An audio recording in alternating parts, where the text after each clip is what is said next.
दोस्तों, अगर आपको भी मेरी तरह कोथाटुकुलम जैसे छोटे, शांत और हरियाली से घिरे बाजारों में घूमना पसंद है, जहां शोर कम और सुकून ज्यादा होता है, तो मेरे साथ चलिए।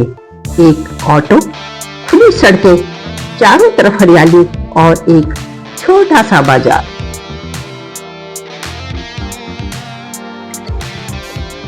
क्योंकि आज श्रीधरियम में हमारा आखिरी दिन था और सुबह हमें यहाँ से निकलना था, तो दिल ने कहा जाने से पहले क्यों ना इस जगह को थोड़ा और महसूस किया जाए। जिस दिन हम यहाँ आए थे उस वक्त रात काफी हो चुकी थी और बारिश भी हो रही थी, इसलिए बाहर का दृश्य कुछ भी दिखाई नहीं दे रहा था। तो इसी ख्याल के साथ हमने तय किया कि आज उन्हीं रास्तों और उन्हीं बाजारों को दिन की रोशनी में देखा जाए। और फिर हमने लंच किया और कोथाटुकुलम के इस छोटे से बाजार की ओर ऑटो रिक्शा में सवार होकर निकल पड़े।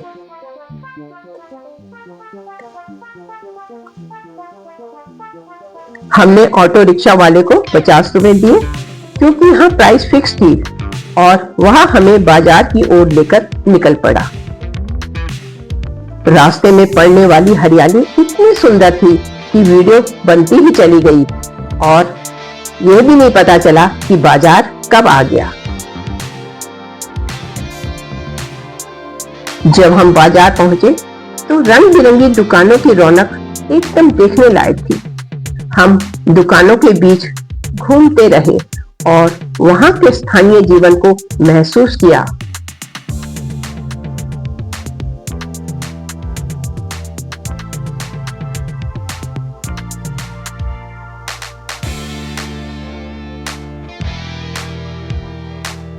यहाँ फलों की दुकान पर इतने बड़े बड़े और खूबसूरत और सुंदर फल, एकदम फ्रेश फल जो है वो टंगे हुए थे, और बनाना तो कहना ही क्या।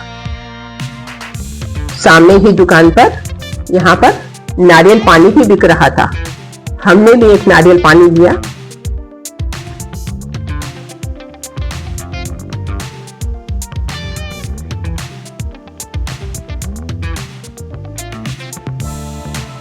और फिर हम इसी तरह से पूरे कोथाटुकुलम के इस छोटे से बाजार को टटोलते रहे।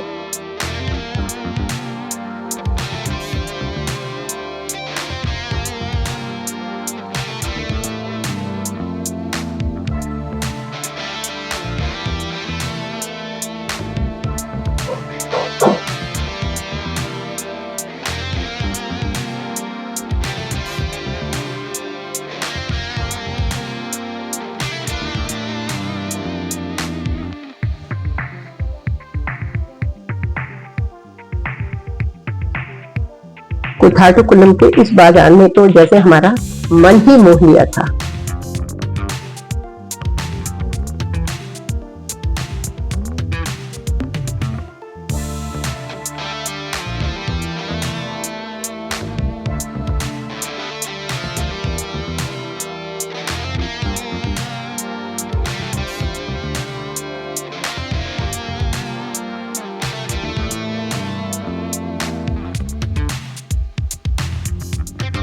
यह सामने माँ भगवती का एक बहुत ही खूबसूरत मंदिर था, लेकिन दिन का टाइम था, गर्मी इतनी ज्यादा थी और मंदिर तक पहुंचने की सीढ़ियां इतनी ज्यादा थी कि हिम्मत जवाब दे गई। और फिर दूर से ही माँ भगवती को प्रणाम किया और अपने रास्ते पर वापस निकल पड़े। वापसी का सफर भी उतना ही सुकून भरा था। चारों तरफ वही हरियाली, वही शांति, वही ताजगी। यह सफर सिर्फ बाजार जाने का नहीं था, बल्कि प्रकृति को महसूस करने का एक खूबसूरत अनुभव भी था। ऑटो जैसे जैसे आगे बढ़ता जा रहा था, रास्ता किसी हरे सपने जैसा लग रहा था। दोनों तरफ फैली हरियाली, झूमते पेड़, ठंडी हवा और रास्ते भर में बने पक्के मकान। तो दोस्तों, आज हम अपनी अंतिम यात्रा यहाँ पर कर रहे हैं और कल हम आपको मिलेंगे एक नए ब्लॉग में, एक नए अंदाज में। तब तक आप अपना और अपनों का ख्याल रखिए। अगली यात्रा कोची एयरपोर्ट से होते हुए बेंगलोर होगी।